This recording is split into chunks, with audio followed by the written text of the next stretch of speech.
Vamos falar do frio? Frio, que madrugada gelada ainda foi hoje, né? 8 graus, de acordo com o Instituto Nacional de Meteorologia. Imagina quem tem que acordar cedão, feito eu, a turma toda que tá aqui nos bastidores que você não tá vendo. Todo mundo acorda cedo mesmo para trabalhar. E a gente falou para Bruna Macedo, que é outra que acorda cedão. Ela foi até o terminal Dom Pedro, bem no centro da cidade, centro, coração de São Paulo, para saber o que as pessoas estão fazendo para tentar se proteger, né, dessa friaca. Vamos ver. Para estar no ponto de ônibus tão cedo, o trabalhador paulistano precisa vencer muitas batalhas. A principal delas tem sido o frio. Um dia depois da madrugada mais fria do ano e uma das menores temperaturas já registradas na história de São Paulo, lá estavam eles. O cobrador de ônibus saiu de casa às 3 da manhã. Vim mais com bastante casaco, luva. Hoje nós estamos mais suaves.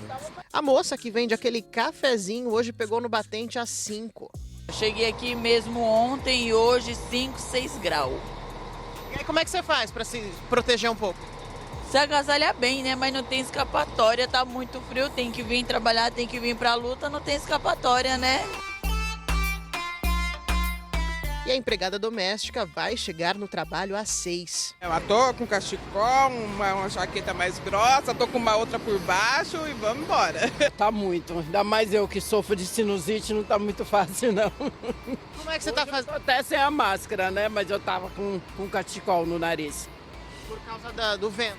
Muito vento. Ontem, por exemplo, foi pior, né? Que ontem tava 4 graus a hora que eu saí. Eu saio 5 horas de casa. Se para muitos o frio tem sido um problema, para outros ele é sinônimo de lucro. Aqui no Terminal Dom Pedro, em São Paulo, a opção não falta para quem saiu de casa desprevenido ou desavisado. Tem desde gorros e luvas até blusas para vender. Tudo isso a um preço camarada. Bom para quem está de passagem e precisa se aquecer, melhor ainda para quem fica. Passa frio, mas fatura um pouquinho mais. Vendi uns R$200, coisa que nunca aconteceu. Nunca aconteceu? Não, Inédito. não. Conta pra mim qual que é o valor, né? Ó, isso aqui é R$15, isso aqui é R$5, isso aqui é R$10. E o pessoal vai trabalhar e para aqui, tá com frio? Ontem parou um monte aqui, deu pra... Nem precisou chamar, a galera veio. Veio e comprou. Aí eu fiquei feliz. Eu tenho café preto, chocolate e com leite. O que sai mais? Chocolate. E você gosta mais do quê? Eu gosto de chocolate. Você fica aqui a manhã inteira. Você também toma assim para se aquecer um pouquinho? Com certeza, toda hora, porque senão a gente não aguenta o frio. Muito frio. O frio deve dar uma amenizada nos próximos dias aqui na capital, mas a previsão é que as madrugadas e o início da manhã continuem gelados. A outra questão é tentar se movimentar, mesmo em casa, não ficar totalmente parado, né? Tentar se mobilizar, manter algum grau de exercício físico, manter um bom grau de hidratação, continuar bebendo líquido, mesmo que esteja mais frio. Aí a gente pode usar os líquidos mais quentes, né? Chás, preparações que tragam também um conforto, um calorzinho. Se a gente tiver em ambientes fechados, com muita gente, com alguém suspeito de uma infecção respiratória, aí obviamente o uso da máscara, né? Tentar ficar o menos tempo possível nesses ambientes com muita gente.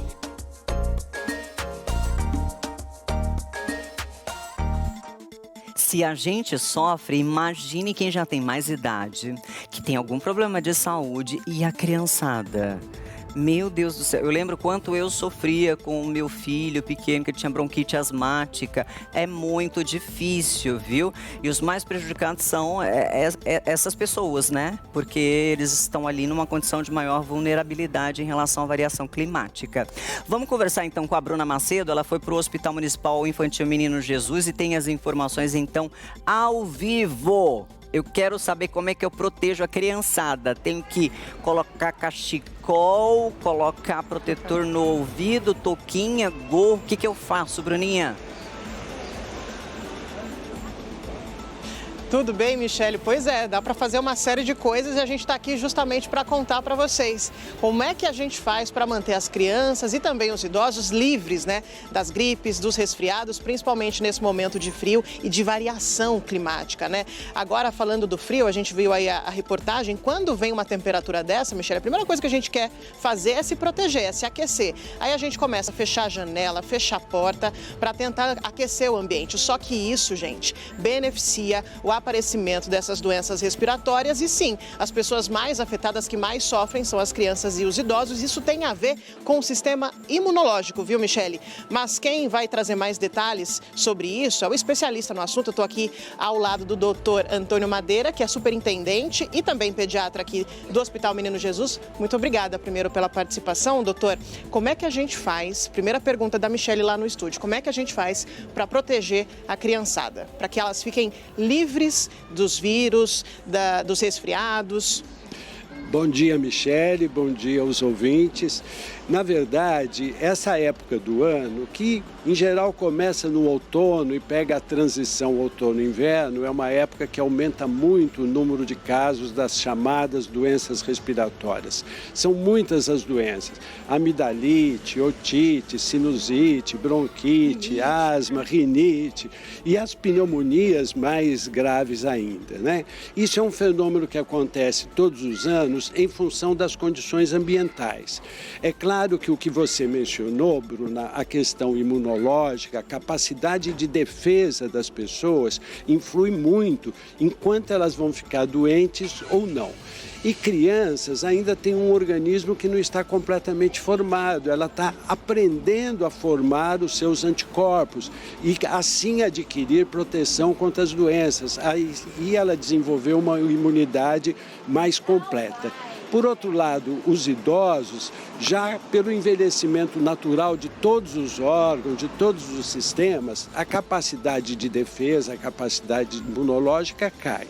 Agora, além da imunidade, nós temos fatores ambientais que influem bastante no aparecimento dessas doenças.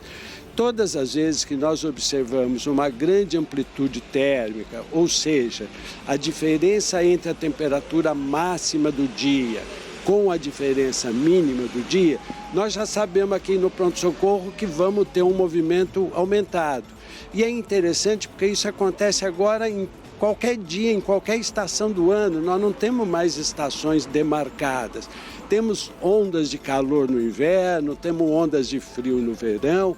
Então, todas as vezes que essa diferença entre a temperatura mínima e a máxima supera 10 graus, em torno de 10 ou mais graus, aumenta a irritação do nosso revestimento do sistema respiratório e isso facilita o aparecimento das doenças. O senhor estava me contando aqui antes da nossa participação ao vivo que teve um aumento na demanda aqui de atendimentos do hospital, ontem especificamente, porque a gente teve um recorde de frio, não é isso?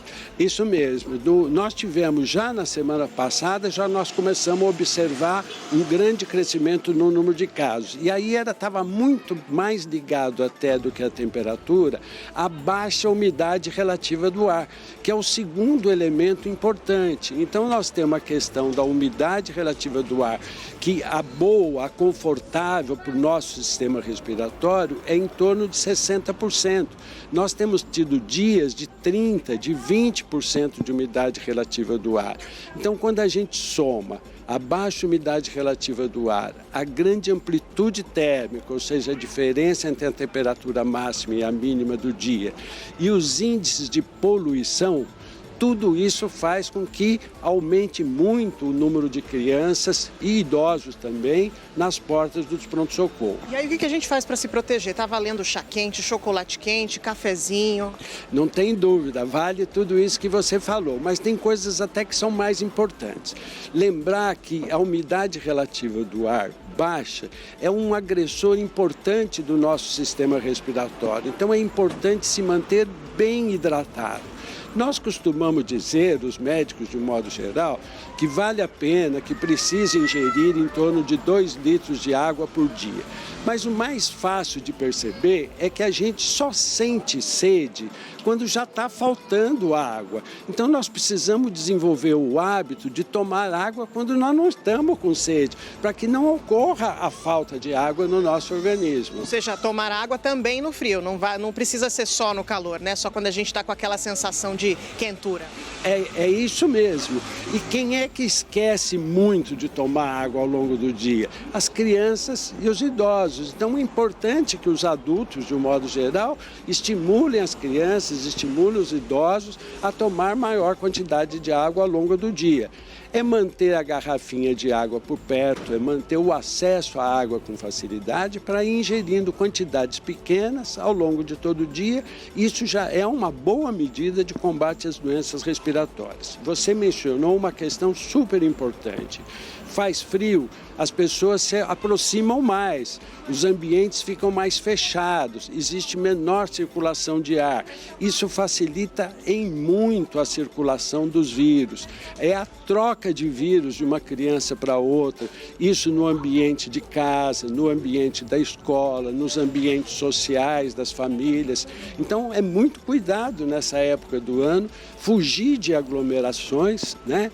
Ingerir uma quantidade boa de água, tentar manter uma umidade relativa do ar no ambiente de casa, pelo menos um pouco mais alto, o que se consegue com a colocação de vasilhas, com recipientes contendo água. Pode ainda pensar em aplicar soro fisiológico no nariz, porque existe um ressecamento importante que irrita e prejudica bastante a respiração das crianças. São esse conjunto de medidas que pode fazer com que a gente atravesse esse período com mais saúde, com menos doença. Doutor, como é que a gente faz para se proteger nos ambientes públicos? Mais cedo, antes de conversar com vocês aqui ao vivo, eu estive lá no Parque Dom Pedro, como a Michele mostrou aí a minha reportagem, e eu conversei com muitas pessoas que estavam saindo de casa, indo trabalhar às 5 da manhã mais ou menos. Estava muito, muito frio. E aí o que eu observei, Michele Barros? As pessoas entram no ônibus, a primeira coisa que elas fazem, doutor, fecha a janela. Como é que a gente faz para se proteger desses vírus no transporte público, por exemplo? Então, o ideal é que o ônibus andasse com as janelas abertas, que nós mantivéssemos em casa todas as janelas abertas, para que houvesse a melhor ventilação possível. É claro que às vezes nessas situações, você pensa hoje, nessa madrugada, 5, 6 horas da manhã, você tomando um ônibus e você deixar as janelas abertas. É difícil mesmo, a gente entende que é difícil, não é o ideal manter fechado. Agora, se vai manter fechado, o que for possível de manter distância social entre uma pessoa e outra e pensar também no uso da máscara, né? Que sem dúvida é uma medida que também pode colaborar. E se você me permite, Bruna, eu queria lembrar que para algumas dessas doenças respiratórias, em particular as gripes, que são as infecções causadas pelo vírus influenza, nós temos vacinas boas, vacinas eficientes e que estão disponíveis em todas as unidades básicas de saúde, tanto da rede municipal quanto da rede estadual de saúde. Então, não há justificativa para as pessoas não tomarem a vacina da influenza, porque quando tem, essa a gente precisa fazer.